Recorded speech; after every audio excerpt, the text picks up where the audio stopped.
1029번째 책 소개입니다. 책에서 일부 내용을 발췌하여 소개드립니다. 책 제목 1. 시간, 성과. 저자 삼성경제연구소 시간관리연구팀. 출판일 2020년 6월 25일. 상상빌더 한 줄 요약. 일 잘하는 시간관리 습관을 알자. 책 소개. 똑똑하게 일하는 시대의 타임 매니지먼트. 성과를 내고 싶다면 일을 구분하고 시간을 리드하라. 직장에서 베테랑이 되어갈수록 명확히 알게 되는 사실이 하나 있다. 바로 시간 관리를 잘하는 사람이 곧 일을 잘하는 사람이라는 것이다. 그러나 안타깝게도 직장인들 대부분은 시간관리법을 제대로 배울 기회를 갖지 못한다. 이 책에서는 일의 가치와 시간 제한이라는 두 요소를 바탕으로 일의 유형을 본질적 업무, 미래준비성 업무, 단발성 업무, 보조적 업무 네 가지로 구분하고 일의 성격이 다른 만큼 시간을 사용하는 방법도 달라져야 함을 이야기한다. 다양한 이론과 사례를 탐구하는 동시에 현장의 목소리에 귀 기울여온 연구팀은 각각의 업무를 수행하기 위한 최적의 시간관리법으로 몰입, 투자, 통제, 축소라는 핵심 키워드를 제시하며 더불어 70, 15, 15라는 네 가지 업무 구성의 황금 비율도 알려준다.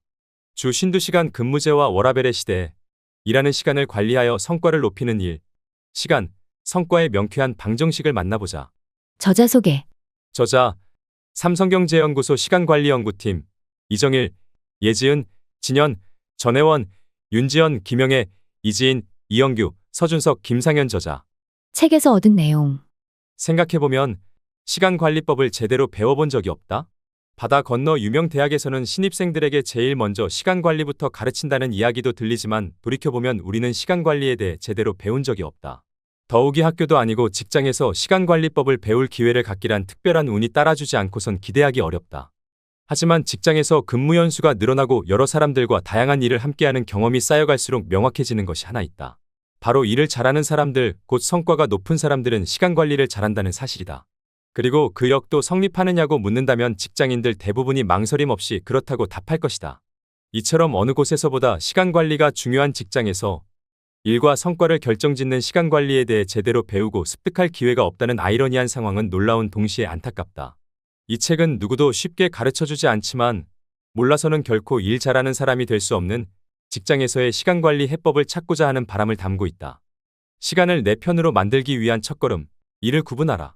무조건 회사에 오래 있어야 일 잘한다고 평가받던 시절은 사실 그리 멀지 않은 우리의 과거다.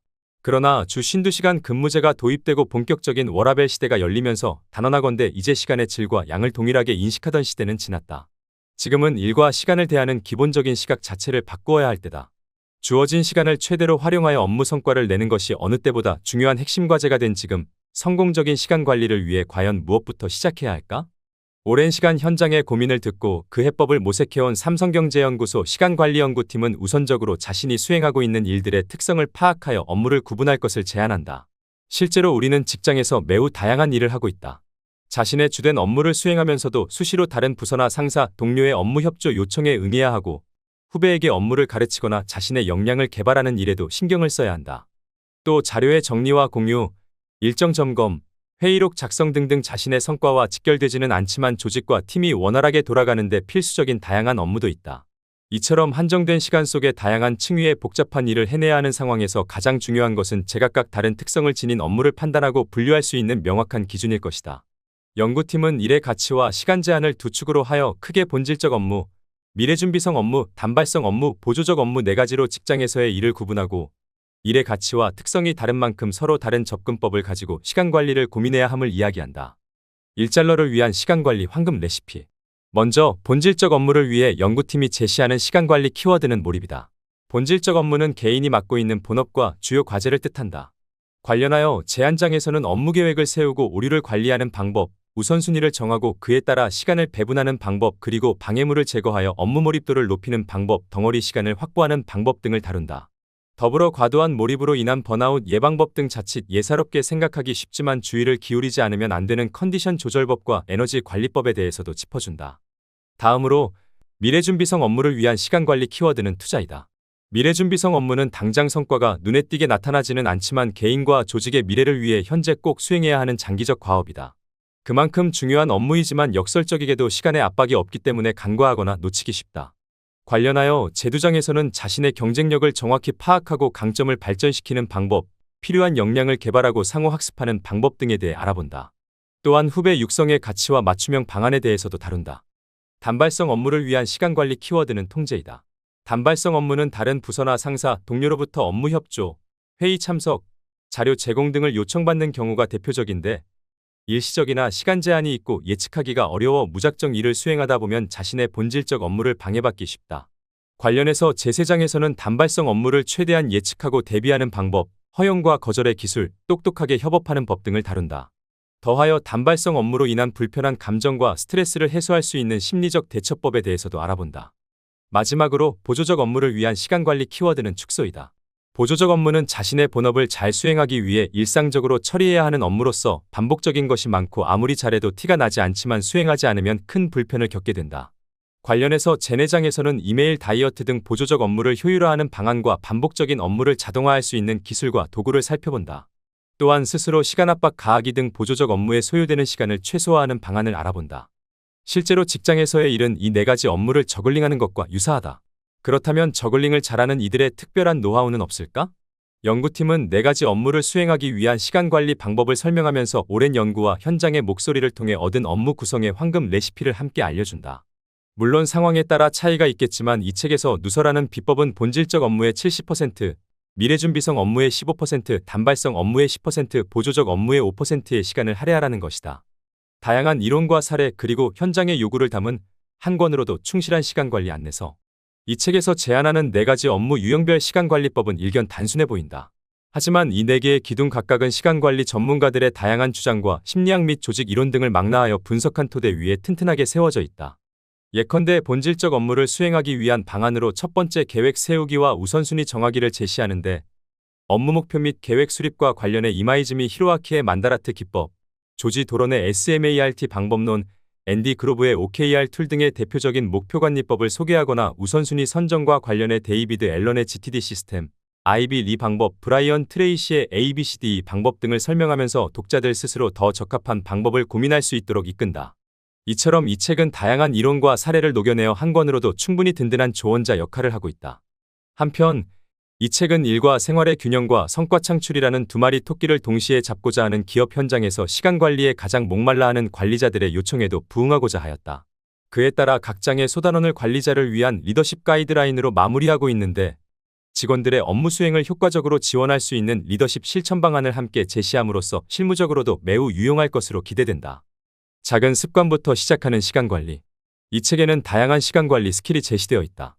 그 모든 방법론을 한순간에 익히고 실천하기란 불가능할 것이다. 하지만 자신에게 적합한 방법론을 고민하고 적용하여 한 가지만이라도 습관으로 만들 수 있다면 성공적인 시간관리로 가는 길도 결코 어렵지 않을 것이다. 이를테면 아침에 출근하자마자 오늘 업무의 우선순위를 적어보는 작은 습관을 들여보는 것은 어떨까? 똑똑한 시간관리를 위해 이 책이 권하는 사소하지만 힘 있는 시작 방법이다. 누구나 시도해볼 수 있는 이런 작은 습관이 직장에서의 시간관리가 편해지는 첫걸음이 될 것이다. 책을 내며 한국은 전쟁의 폐허를 딛고 가장 빠르게 성장한 국가라는 칭송을 받지만 한편으로 세계에서 가장 오래 일하는 국가라는 오명 아닌 오명을 얻기도 했다. 이러한 이야기를 들을 때면 국가 경쟁력을 급성장시킨 노고에 절로 감사하게 되지만 그만큼 긴 시간을 일해서 글로벌 경쟁에서 살아남을 수 있었다는 뜻인 것 같아 가슴 한쪽이 씁쓸해진다. 하지만 이도 명백한 옛말이 되었다. 2018년 7월 1일 주 52시간 근무제가 시작되면서 워라밸 시대의 본격적인 개막을 알린 까닭이다. 주 52시간 근무제에 따른 근로시간 단축은 단순히 불필요한 야근을 줄이고 몇 시간 일을 덜하는 것에 그치지 않는다. 그것은 경제, 사회 전반에 걸친 커다란 변화를 의미한다. 이미 우리는 새로운 근무 제도를 비롯해 조직의 구성과 인력 양성, 조직 문화와 리더십 등에서 많은 변화를 경험하고 있으며 일과 생활의 균형 등 가치 추구에서도 무게중심의 이동을 체감하고 있다. 그렇다면 이러한 변화에 직면하여 우리의 기업과 조직 그리고 그 안에서 생활하는 직장인들은 어떻게 대처해야 할 것인가? 지금 우리는 조직과 구성원 모두가 힘을 모아 그 해법을 찾고 일하는 방식 자체를 새롭게 고민해야 하는 그 어느 때보다 중대한 시점에 와 있다. 더욱이 최근 많은 조직에서 밀레니얼 세대와 Z세대가 새로운 주역으로 부상하고 있다. 이들 세대는 이전 세대에 비해 의미 있고 재미나며 자신의 성장에 도움이 되는 직무와 일하는 방식을 더욱 강하게 원한다.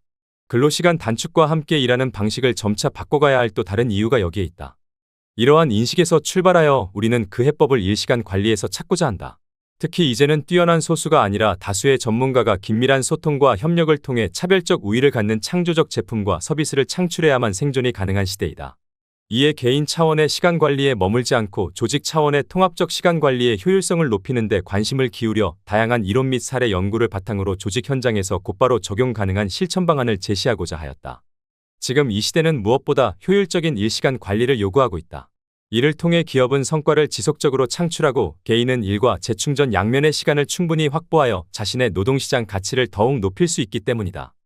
이 책에서는 일의 가치와 시간 제한이라는 두 요소를 바탕으로 일의 유형을 네 가지 본질적 업무, 미래준비성 업무, 단발성 업무, 보조적 업무로 구분하고 각각 일의 성격이 다른 만큼 시간을 사용하는 방법도 달라져야 함을 이야기한다. 네 가지로 분류된 업무의 유형과 그 특성에 따라 일하는 주체인 개인뿐 아니라 이를 지시하고 평가하는 관리자의 리더십 가이드라인까지 맞춤형으로 제시하고 있다는 점에서 실무적으로도 매우 유용하리라 기대된다. 이 책의 아이디어는 효율적인 시간 관리 방식에 대해 고민하고 나아가 조직 구성원에게 고몰입 업무 관행을 조기에 정착시킬 방안을 찾는 데서 시작되었다. 그 연구물이 이렇게 한 권의 책으로 나올 수 있도록 애써준 삼성경제연구소 출판팀에 깊은 감사의 마음을 전한다. 또한 바쁜 업무 속에서도 시간을 쪼개 흔쾌히 집필에 참여하고 서로의 원고를 읽고 아낌없이 조언해주며 깊은 동료애를 발휘해준 삼성경제연구소 인사조직실 연구원들의 열정과 노력에 뜨거운 박수를 보낸다. 지금 한국 기업들은 일하는 방식에 대한 기본적 관점 자체를 바꿔야 할 때다. 즉, 업무의 양이 아니라 업무의 질을 생각해야 할 시점인 것이다. 근로시간 단축이라는 상황을 필연적 환경으로 인식하고 한 걸음 더 나아가 세계에서 가장 효과적으로 워라밸을 실천하여 조직과 구성원 모두가 윈윈할 수 있는 시대를 열어간다면 최고의 글로벌 경쟁력을 갖춘 대한민국을 만들 수 있으리라 믿는다. 이 책이 조직과 구성원 모두가 새롭게 도약하여 글로벌 시장에서 경쟁 우위를 만들어가는 전환점을 찾는 데 작게나마 도움이 되기를 바란다. 이제는 시간 관리 방법이 달라져야 한다. 어느 때보다 중요해진 시간 관리. 우리나라 근로자들의 장시간 근무 관행을 개선해야 한다는 목소리는 오래전부터 있어 왔으나 실질적인 개선은 요원한 일로 보였다. 관행이라는 뿌리가 워낙 공고했기 때문이다. 그러나 주 52시간 근무제가 도입되면서 점차 변화가 감지되고 있다. 워라밸 워크-라이프 밸런스 일과 생활의 균형이라는 신조어가 어느새 일상용어가 되었고 성실함의 상징처럼 여겨지던 야근을 바라보는 시선도 바뀌었다. 개인 시간 확보라는 측면에서는 확실히 주 52시간 근무제가 긍정적 변화를 가져다 준 것으로 보인다. 그렇다면 직장에서의 시간은 어떨까? 직장의 관점에서 보면 주 52시간 근무제는 시간이라는 자원의 투입을 법으로 제한한 것이기 때문에 그 영향력이 결코 작지 않다. 특히 조직 내 계층에 따라 서로 다른 입장 차이를 보이기도 한다. 먼저 젊은 직원들은 해야 할 일을 근무 시간 중에 집중해서 처리하고 빨리 퇴근하는 것을 선호하며 워라밸을 적극적으로 실천한다. 이들은 사무실에 오래 남아있는 것과 열심히 일하는 것은 전혀 다른 얘기라고 주장하며 시간의 질과 양을 동일시하는 인식이 여전히 남아있음에 아쉬움을 토로한다. 이러한 아쉬움은 주 52시간 근무제라는 명칭에 대한 문제제기로도 이어진다. 52시간은 주당 최대의 근무시간을 가리키는 것일 뿐 합법적 근무시간은 주 40시간인데도 제도의 명칭 때문에 마치 주당 근무시간이 52시간인 듯 인식된다는 것이다. 이로 인해 법정 근무시간대로 주 40시간 일을 다 했음에도 불구하고 일찍 퇴근하면 일을 적게 하고 퇴근할 생각만 하는 직원으로 여겨지기 쉽고 여전히 오래 일하는 직원이 높이 평가받는 분위기가 남아있다고 지적한다. 한편 경영진은 근무시간 단축으로 조직의 경쟁력이 떨어질 것을 우려한다. 직원들이 일찍 퇴근하는 모습을 보면서 예전에 비해 조직의 성과가 뒷걸음치지 않을까 소가리를 하는 것이다. 청년기와 중장년기 삶의 대부분을 야근과 주말 근무를 불사하며 직장에서 보냈던 대다수 경영진에게 근무 시간이 줄어든다는 것은 곧 그만큼 일을 덜 한다는 의미이다. 실제로 이들과 인터뷰를 진행할 때 퇴근이 빨라진 직원들을 보며 등줄기에 식은땀이 날 정도로 위기감을 느낀다는 고백을 들은 적도 있다. 마지막으로 제도 변화로 인해 가장 어려움을 호소하는 계층이 있다. 바로 부서 단위 조직을 이끌고 있는 관리자들이다. 직원들에게 직접 일을 지시하고 성과를 창출해야 하는 관리자 입장에서는 업무 관리가 더욱 어려워졌다는 입장이다. 이전에는 당연히 야근을 했을 법한 업무가 있어도 직원들 눈치가 보여 야근하자는 말을 먼저 꺼내기가 어렵다고 현실적인 고충을 털어놓는다. 또한 상대적으로 빠르게 일을 처리하는 몇몇 직원에게 업무가 몰리는 업무 편중도 문제거리라고 한다. 부서 전체의 근무 시간을 줄이기 위해 새로 발생하는 업무는 주로 숙련된 고직급자들에게 배분하게 되는데 그러다 보니 일이 아직 서툰 젊은 직원들에게 일을 가르치고 육성할 기회가 점점 줄어든다는 것이다. 이런 분위기에서 제도 도입 이후 더욱 꼼꼼하게 성과를 챙기는 경영진과 워라밸을 중시하는 직원들 사이에 끼어 양쪽 눈치를 보느라 관리자 역할이 몇 배는 더 힘들어졌다며 어려움을 토로한다. 이렇게 현재 우리나라의 많은 직장에서는 계층에 따라 서로 다른 입장을 가진 직장인들이 주 52시간 근무제가 가져온 변화에 적응하느라 고군분투하고 있다. 중요한 것은 주어진 환경에서 우리가 얼마나 똑똑하게 일하고 성과를 내며 동시에 저녁이 있는 삶으로 대변되는 삶의 질도 높일 수 있느냐 하는 것이다. 이는 곧 그 어느 때보다 직장에서의 시간 관리가 중요해졌다는 것을 의미한다. 시간 관리 개념의 변화. 시간 관리 타임 매니지먼트의 개념은 오래전부터 있어 왔으며 시간 관리에서 시간을 바라보는 관점은 시대에 따라 조금씩 시간 관리라는 개념이 탄생한 초기에는 단순히 시간은 유한하기 때문에 소중한 것이고 효율적으로 사용하려면 무조건 아껴야 한다라는 생각이 강했다. 시간은 돈이다라는 말도 눈에 보이지 않는 시간을 경제학적 시각으로 바라보게 함으로써 시간의 가치를 실감케 하는 데 기여했다 할 것이다. 이렇듯 초창기의 시간 관리 개념은 주어진 시간 동안 우리가 무엇을 하는지에 초점을 맞추기보다는 시간 자체의 소중함을 강조하는 데 머물렀다. 이런 관점에서 시간을 아끼는 방법은 무엇을 하든 하나라도 더 실행하기 위해 바쁘게 움직이는 것이었다. 그것이 어떤 가치를 가지는지에 대해서는 중요하게 고려되지 않았다. 이후 1989년 성공하는 사람들의 7가지 습관 넬슨 스티븐 코비 스티븐 알. 카비 박사가 시간 관리의 개념을 한층 진화시켰다.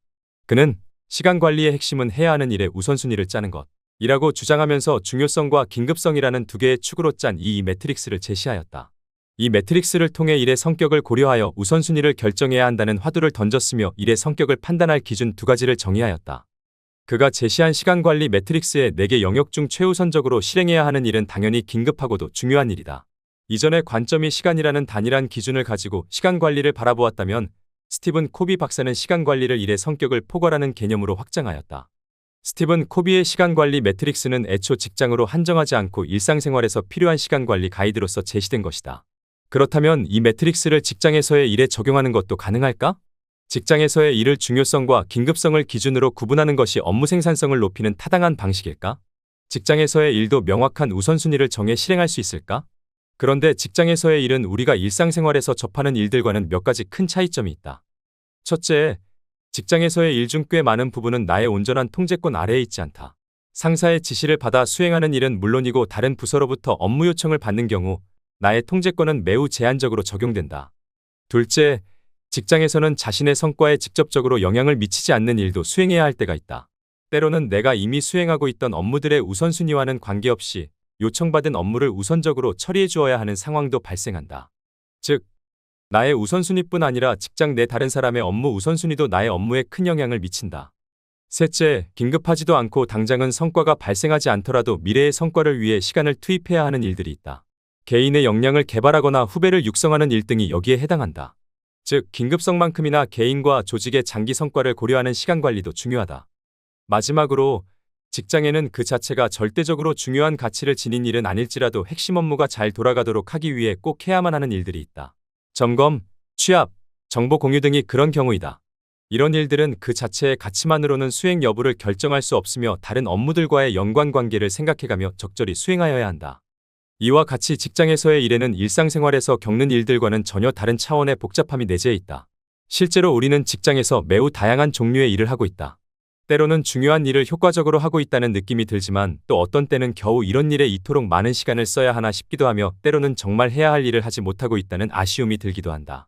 따라서 직장에서 수행하는 일들의 특성을 파악하고 일의 종류별로 알맞은 시간관리 방법을 찾아 적용해보는 것은 매우 큰 의미가 있다. 직장에서의 일과 시간관리 방법. 그럼 시간관리 관점에서 직장에서의 일은 어떤 기준으로 구분하는 것이 가장 좋을까? 이 책에서는 2가지 기준을 제시하고자 한다. 그중 하나는 일의 가치 work value이고 다른 하나는 시간 제한 time limit이다. 첫 번째로 일의 가치는 일의 중요성 importance에서 출발한다. 일의 중요성은 스티븐 코비 등의 시간관리 모델에서와 마찬가지로 직장에서 일의 특성을 구분하는 데 적용할 수 있는 적합한 기준이다. 특히 근무 시간이 단축된 상황에서 일의 중요성을 우선적으로 고려하는 것은 어찌 보면 당연하다. 그러나 직장에서 일의 중요성을 이야기할 때 추가적으로 생각할 것이 있다. 단기 성과를 촉진하는 일뿐 아니라 장기적으로 개인과 조직에 영향을 미치는 일도 중요성이 큰 일로 구분되어야 한다는 점이다. 그런 맥락에서 일의 중요성을 보다 넓은 개념으로 확장한 일의 가치를 시간관리 관점에서 직무를 구분하는 첫 번째 기준으로 제시하고자 한다. 두 번째로 직장에서의 일을 구분하는 또 하나의 중요한 기준은 과업을 수행하는 데 있어 납기를 요구받느냐 하는 것이다. 납기는 개인이 일을 수행하는 과정에서 발휘할 수 있는 재량권을 제한하며 일을 수행하는 순서에도 중요한 영향을 미친다. 이런 이유로 이 책에서는 직장에서의 일을 구분하는 두 번째 기준으로 납기 요구의 유무, 즉 시간 제한을 제시한다. 이 2가지 기준, 일의 가치와 시간 제한을 이 매트릭스로 하여 직장에서의 일을 구분하면 크게 본질적 업무, 미래준비성 업무, 단발성 업무, 보조적 업무 4가지로 분류할 수 있다. 그리고 이 4가지 업무는 각각 성격이 다른 만큼 시간을 사용하는 방법도 달라져야만 한다. 네 가지 업무는 무엇이고 또 그에 따라 시간 관리 방법은 어떻게 달라야 하는지 개략적으로 살펴보자. 본질적 업무. 본질적 업무는 개인이 맡은 본업과 주요 과제를 의미한다. 본질적 업무는 당연히 일의 가치가 높고 특정한 목적을 달성하기 위한 구체적이고 명확한 작업 활동, 즉 과업 단위로 이루어지기 때문에 납기 요구가 있다. 직장에서 언제든 하고 싶은 때까지 하면 되는 업무이면서 본질적 업무인 경우는 거의 없다고 봐도 된다. 우리가 직장에 출근하는 이유는 자신에게 부여된 본질적 업무를 통해 성과를 창출하기 위함이다. 당연히 직장에서의 시간 중 많은 부분을 여기에 할애해야 한다. 직군과 담당 업무에 따라 다소 차이가 있겠으나 직장에서 보내는 시간의 약 70%는 본질적 업무에 쓸 수 있어야 한다. 다른 어떤 업무보다 본질적 업무에서 빛을 발해야 함은 두말할 나위가 없는 것이다. 본질적 업무를 수행하기 위해 필요한 시간 관리 방법은 몰입이다. 최대한 업무에 몰입하여 시간당 생산성을 높이고 성과를 창출해야 하는 것이다. 그러려면 자신의 업무 스타일과 업무 리듬을 잘 파악하여 업무에 깊이 몰입할 수 있는 환경을 만들어야 한다. 다양한 업무 가운데서 우선순위를 정하고 계획에 따라 효율적으로 수행하는 것도 중요하다. 또 업무 집중을 방해하는 요인들을 의식적으로 찾아내 제거해야 한다. 장시간 몰입을 위해서는 에너지 관리가 필수적이므로 질 높은 휴식과 수면을 취하는 것도 매우 중요하다. 미래준비성 업무. 미래준비성 업무는 당장 성과가 눈에 띄게 나타나는 업무는 아니더라도 개인과 조직의 미래를 위해 현재 꼭 수행해야 하는 장기적 과업을 가리킨다. 예를 들어 개인의 역량을 개발하는 일이나 조직의 미래를 책임질 후배를 육성하는 일 등이 여기 해당한다. 즉, 미래의 본질적 업무를 더욱 잘 수행하기 위한 밑거름이 되는 일을 말한다. 이러한 미래준비성 업무는 장기 성과에 큰 영향을 미치기 때문에 일의 가치가 높다고 볼 수 있지만 언제까지 꼭 수행해야 한다는 시간 제한은 없다. 그러나 역설적이게도 시간의 압박이 없기 때문에 그 중요성에도 불구하고 간과하거나 놓치기 쉬운 일이기도 하다. 미래준비성 업무를 수행하기 위해 필요한 시간 관리 방법은 투자이다. 누군가 강한 시간 압박을 주지도 않고 본인 스스로 긴급함을 체감하기도 어렵기 때문에 의도적으로 시간을 떼놓고 투자 개념으로 쓰는 방식이 좋다. 최소한 개인 시간의 15% 정도는 미래준비성 업무에 할애할 수 있어야 한다. 미래에도 활용 가능한 자신의 경쟁력은 무엇인지 파악하여 이를 수행하는 과정에서 의도적으로 그 역량을 개발해야 한다는 것이다. 지속적 학습과 다양한 업무 경험을 쌓고자 노력해야 하며 또한 먼저 입사한 선배로서 미래의 조직을 짊어지고 갈 후배들의 역량을 높이는 데에도 시간을 할애하여 도움을 주어야 한다. 단발성 업무. 단발성 업무는 본업은 아니지만 개인의 직무와 역할, 조직 내의 관계에 따라 요청받아 수행해야 하는 업무를 말한다. 주로 다른 부서나 동료의 본질적 업무를 일시적으로 도와주는 형태로 나타나며 회의 참석이나 자료 제공부터 일시적 업무 처리까지가 해당한다.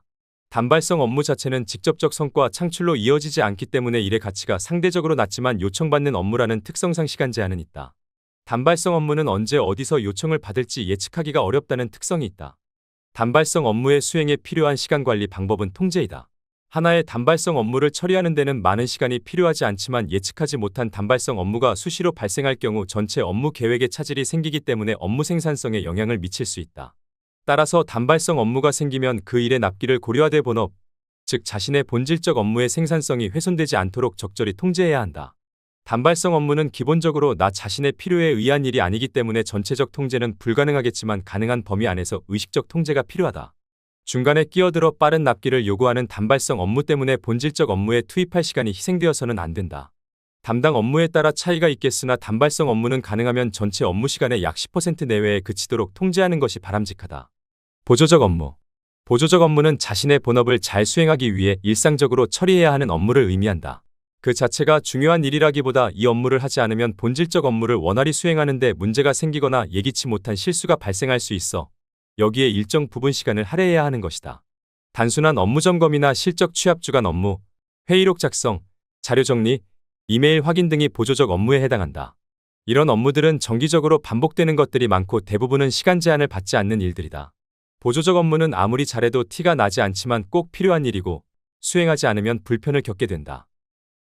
보조적 업무의 수행에 필요한 시간 관리 방법은 본질적 업무를 잘 수행하기 위해 꼭 필요하지만 그 자체가 가치를 창출하는 일은 아니므로 여기에 너무 많은 시간을 할애하다가는 본말이 전도될 수 있다.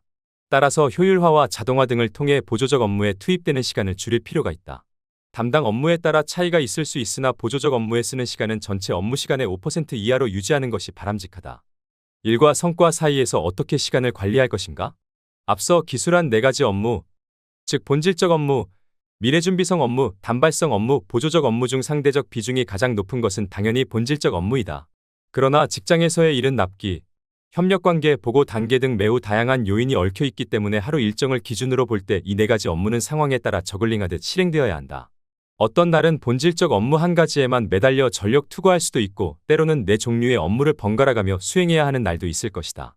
이 책에서는 주 52시간 근무제와 워라밸의 시대에 일하는 시간은 줄이되 성과는 높이고 싶은 모든 직장인의 성공적인 시간 관리를 위해 이 네 가지 업무를 어떻게 수행하면 좋을지 그 구체적 방안을 제시하고자 한다. 우선 제한장 본질적 업무에 몰입하라에서는 업무의 우선순위를 정하는 방법과 그 우선순위에 따른 시간 확보 방법 그리고 업무 몰입도를 높이는 방법에 대하여 알아볼 것이다. 또 과도한 몰입으로 인한 번아웃 예방법 등 컨디션 조절과 에너지 관리법에 대해서도 다루고자 한다. 제2장 미래준비성 업무에 투자하라에서는 미래에도 지속적 성과 창출을 위해 자기 자신의 경쟁력을 파악하고 역량을 개발하는 방법에 대해 알아본다. 또한 개인뿐 아니라 조직의 미래를 위해 중요한 일인 후배 육성 및 시간 투자에 대해서도 다루고자 한다. 제3장 단발성 업무를 통제하라에서는 단발성 업무로 인해 본질적 업무에 몰입하는 시간을 빼앗기지 않도록 단발성 업무를 통제하는 방안과 똑똑하게 협업하는 법에 대해 살펴본다. 마지막으로 제4장 보조적 업무를 축소하라에서는 보조적 업무에 소요되는 시간을 최소화하는 데 활용할 수 있는 효율화 자동화 기술과 시스템을 알아본다. 한편 조직에서 관리자의 리더십은 직원들의 업무 수행에 매우 큰 영향을 미친다. 관리자는 직원들이 수행하는 업무에 대한 통제권을 일정 부분 가지고 있기 때문이다. 그리하여 이 책에서는 각 장의 소단원을 관리자를 위한 리더십 가이드라인으로 마무리하여 직원들의 업무 수행을 효과적으로 지원할 수 있는 리더십 실천 방안을 함께 제시하고 있다. 본질적 업무란 직장에서 각 개인이 맡는 본업과 주요 과제를 의미한다. 본질적 업무는 당연히 일의 가치가 높고 대부분의 경우 과업 단위로 이루어지기 때문에 납기 요구가 있다. 직장에서 언제든 하고 싶은 때까지만 하면 되는 본질적 업무는 거의 존재하지 않는다. 본질적 업무를 잘 수행하기 위한 시간 관리 방법은 몰입이다. 최대한 업무에 몰입하여 시간당 생산성을 높이고 성과를 창출해야 하는 것이다. 직군과 담당 업무에 따라 다소 차이가 있겠으나 직장에서 보내는 시간의 약 70%는 본질적 업무에 쓸 수 있어야 한다. 그렇다면 어떻게 해야 본질적 업무에 더 잘 몰입할 수 있을까? 계획 수립의 필요성. 살아가면서 때때로 아무 계획 없이 지내는 것은 가능할지 모르지만 직장인으로서 우리에게 무계획의 삶이란 어쩌면 불가능하다고 해야 할 것이다. 직장인이라면 누구나 업무 목표를 세우고 우선순위를 정해 그에 따라 업무를 진행한다.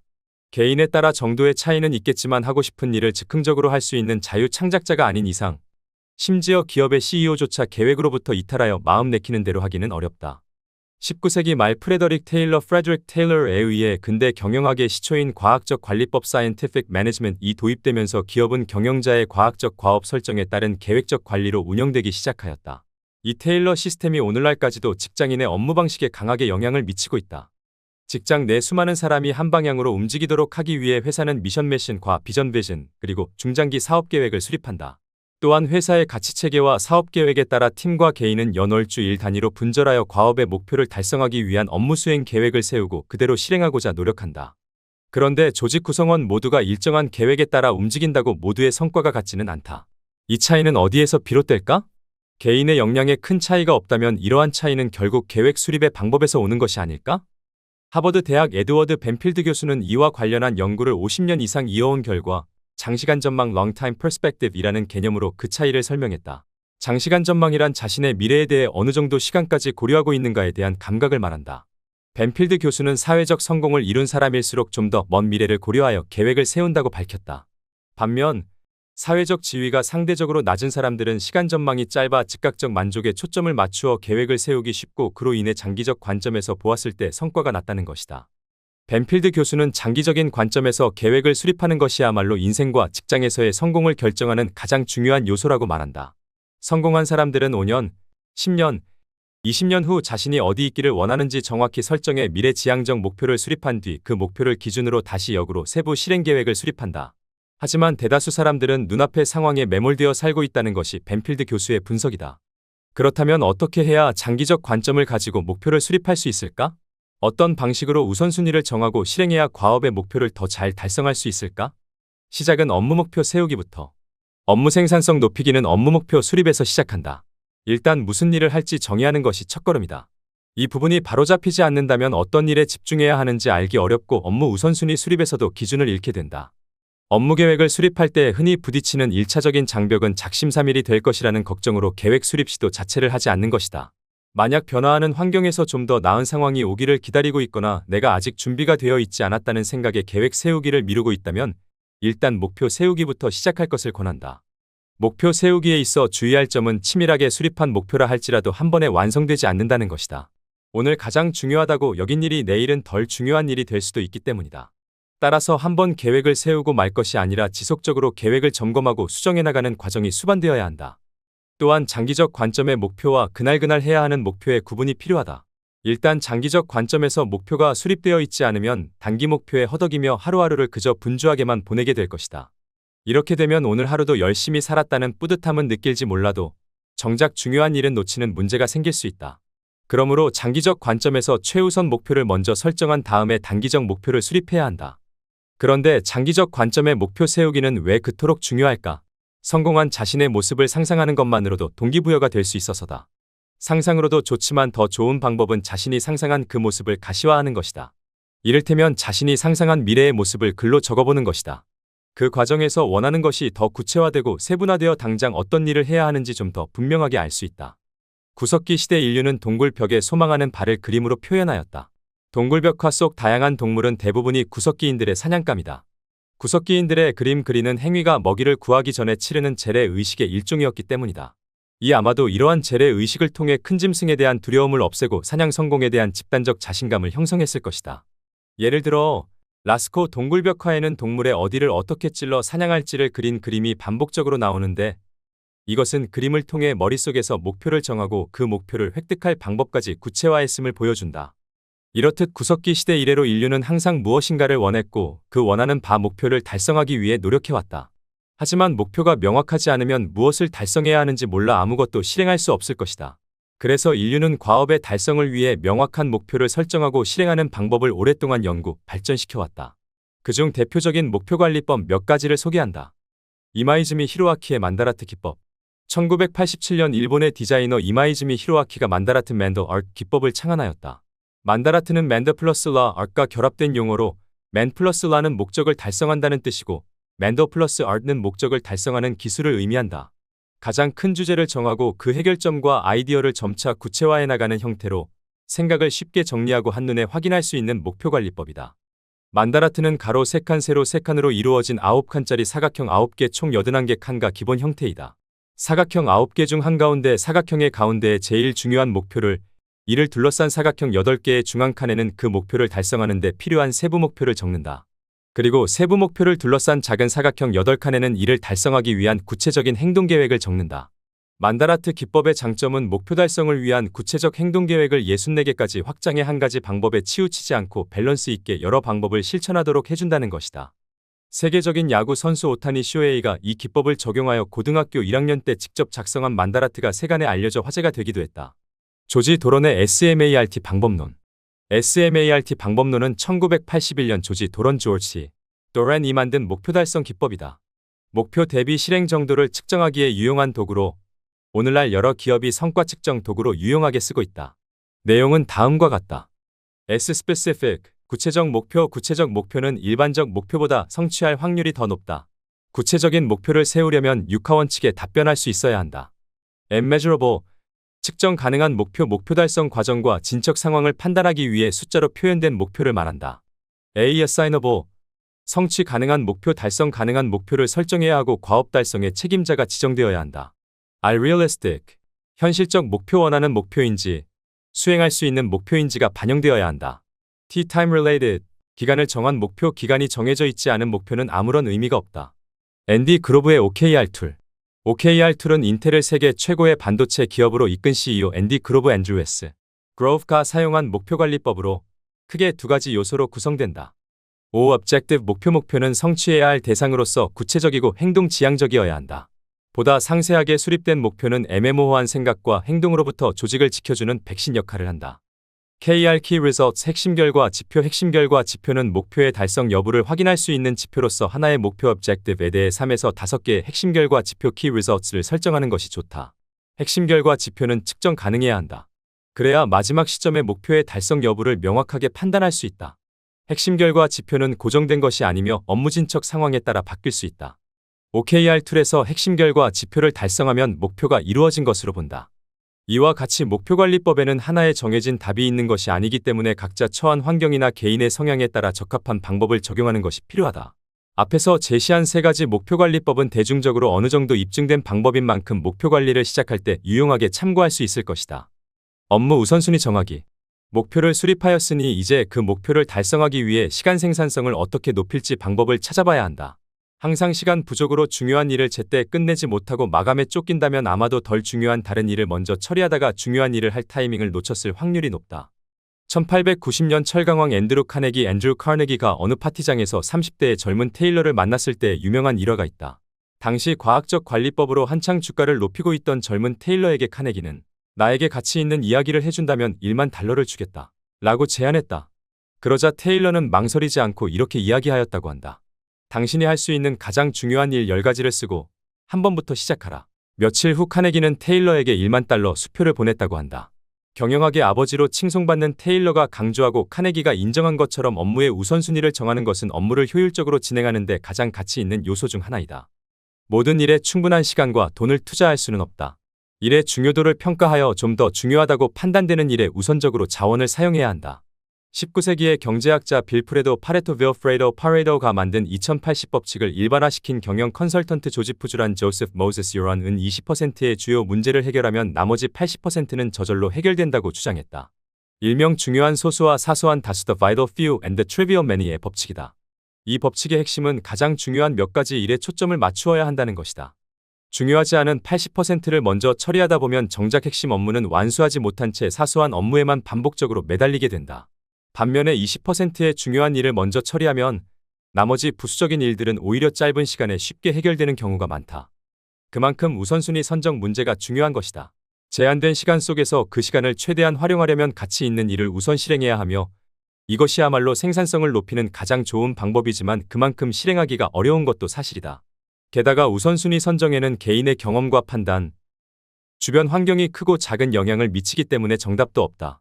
지금부터 소개하는 몇 가지 방법 중에서 직접 실행해보고 자신에게 가장 잘 맞는 방법을 찾기를 권한다. 데이비드 앨런의 GTD 시스템. GTD Getting Things Done 시스템은 2001년 세계적 경영 컨설턴트 데이비드 앨런 이 저술한 책의 제목에서 유래하였다. 이 방법은 해야 하는 일들을 모두 모아 세부적인 리스트를 구성한 뒤 그중 우선순위를 정하여 실행하는 것이다. 1단계, 수집 주요 업무, 문서 정리, 이메일 회신 등 해야 하는 모든 일을 수집. 2단계, 분류 해야 할 일을 바로 처리할지, 폐기할지, 위임할지 등을 정리. 3단계, 조직화 카테고리를 나누고 우선순위에 따라 세부적인 실행 리스트를 작성. 4단계, 검토 작성한 리스트를 자주 검토하며 업데이트. 5단계, 실천 행동으로 옮김. 아이비 리 방법. 아이비 리 메소드는 1918년 생산성 컨설턴트 아이비 리가 베들레헴 철강의 찰스 슈왑에게 제안한 방법이다. 1단계 오늘 업무가 끝나면 내일 실행해야 할 가장 중요한 6가지 항목을 기록 6개 이상은 작성하지 말 것. 2단계 6가지 항목에서 중요도를 기준으로 우선순위 정하기. 3단계 다음날 출근하면 첫 번째 작업에만 일단 집중 첫 번째 작업을 완료한 후에 두 번째 작업으로 넘어가기. 4단계 같은 방식으로 목록의 나머지를 실행하고 그날 완료되지 않은 항목은 다음날의 6가지 항목에 반영. 5단계 날마다 이 과정을 반복. 브라이언 트레이시의 ABCD 방법. 세계적인 비즈니스 컨설턴트 브라이언 트레이시는 업무 우선순위를 정하는 방법으로 ABCD 방법을 제시하였다. 먼저 1단계에서는 정리되지 않은 다양한 업무들을 중요도에 따라 A, B, C, D, E로 구분한다. 여기서 A는 각각 다음과 같은 기준을 적용한다. A는 매우 중요한 업무로 이 일을 하지 않으면 심각하게 부정적인 결과가 발생할 수 있다. B는 중요한 업무이다. A만큼 중요하지는 않지만 수행하지 않으면 약간의 부정적 결과가 발생할 수 있다. C는 하면 좋은 업무이다. 크게 중요하지 않으며 수행하지 않더라도 부정적인 결과가 발생하지 않는다. D는 다른 사람이 해도 되는 업무이다. 이 일은 다른 사람에게 요청해도 과업의 결과물에 크게 영향을 미치지 않는다. E는 제거해야 하는 업무이다. 이 일은 하지 않는 것이 오히려 생산성을 높이는 결과를 가져온다. 다음 2단계로 A, E까지 각각의 업무에서 해야 할 일들을 우선순위에 따라 기술하고 그 순서대로 실행한다. 이렇게 중요도와 우선순위에 따라 일을 분류하여 실행하면 가장 중요한 일에 대한 집중도를 높일 수 있다. 지금까지 상상빌더였습니다. 감사합니다.